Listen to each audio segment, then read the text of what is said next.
मुस्लिम सूअर का मांस क्यों नहीं खाते, जबकि इस्लाम में मांस खाने की पूरी आज़ादी है। लेकिन इसके बावजूद भी मुस्लिम पॉर्क यानी कि सूअर के मांस को खाने से क्यों दूर रहते हैं, क्यों उसे छूना, उसका नाम तक लेना पसंद नहीं करते। आज के वीडियो में हम इस रहस्य को उजागर करेंगे कि मुस्लिम सूअर खाना क्यों पसंद नहीं करते और क्या इसके पीछे कोई साइंटिफिक रीज़न है।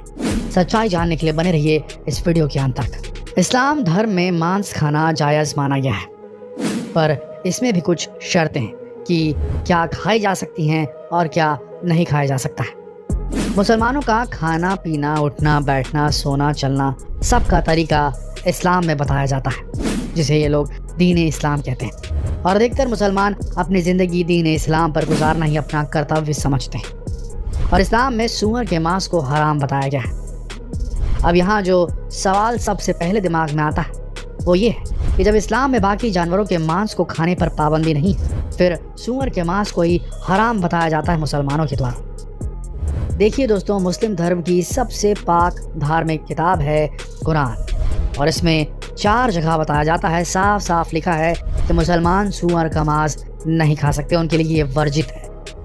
इतना ही नहीं, इस्लाम में सूअर नाम लेना भी हराम बोला जाता है। इनकी इस पवित्र किताब में ये लिखा हुआ है, उसमें एक श्लोक है, सूरत बकरा 173, और उसमें बताया गया है कि मुर्दा, बहा हुआ खून और सूअर का मांस हराम है मुस्लिमों के लिए। मुस्लिमों को किसी ऐसे जानवर का मांस नहीं खाना चाहिए जो हलाल ना हो, यानी मुर्दा जानवर जो किसी एक्सीडेंट में या किसी अन्य बीमारी की वजह से पहले ही मर चुका हो, उस मरे हुए जानवर को उसका मांस नहीं खाया जा सकता। और इसके अलावा सूअर को तो बिल्कुल भी नहीं खाना चाहिए, यह बताया गया है पवित्र कुरान में। पवित्र कुरान की सूरह 5 आयत 3, सूरह 6 आयत 145, सूरह 16 आयत 115 में भी इस बारे में क्लियर कहा गया है कि मुस्लिम लोगों को सूअर का मांस नहीं खाना चाहिए। इसको कुछ इस तरह समझ सकते हैं, इस्लाम में एक बात साफ साफ बोली गई है कि मुसलमान को गंदगी से बहुत दूर रहना चाहिए। यहाँ साफ बताया गया है कि ऐसी चीज़ों से भी आप दूर रहें जो गंदी हो।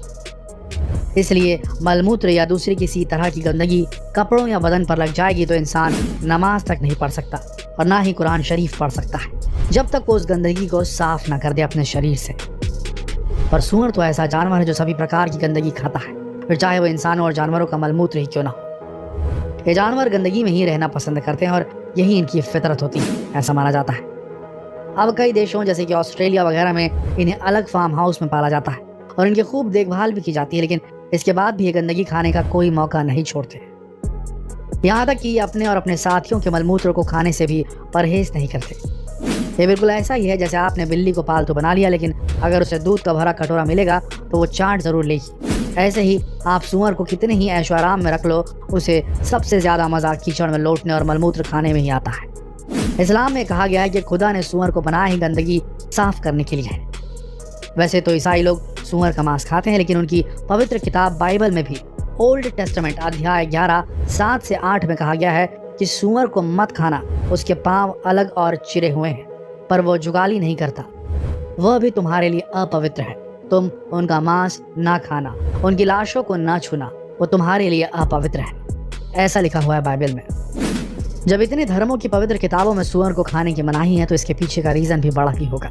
और जैसा कि सब जानते ही हैं कि साइंस जिन बातों को अब खोज रहा है उसमें से कई फैक्ट हमारी धार्मिक किताबों में पहले से ही मौजूद है। यहाँ भी कुछ ऐसा ही है। आइए जानते हैं कि सूअर के मांस को लेकर साइंस क्या कहता है। हाल ही में कुछ डॉक्टर्स ने बताया है कि सूअर खाने वालों को 57 किस्म की घातक बीमारियाँ हो सकती हैं। दुनिया में जो H1N1 जैसे खतरनाक वायरस फैला है उसको लेकर सूअर खाने वालों को ही जिम्मेदार ठहराया गया है। सूअर में खास तरह के कीड़े होते हैं जो इंसानी शरीर में नहीं जाने चाहिए। बताया जाता है कि ये कीड़े खून में अंडे देते हैं और फिर वो अंडे बाकी पूरे शरीर में फैल जाते हैं। ये अगर दिमाग में चले जाए तो इंसान की मौत भी हो सकती है। विकसित देशों में ऐसा माना जाता है कि यदि सूअर के मांस को भली भांति पकाया जाए तो इन वायरस और बैक्टीरिया के अंडे नष्ट हो जाएंगे।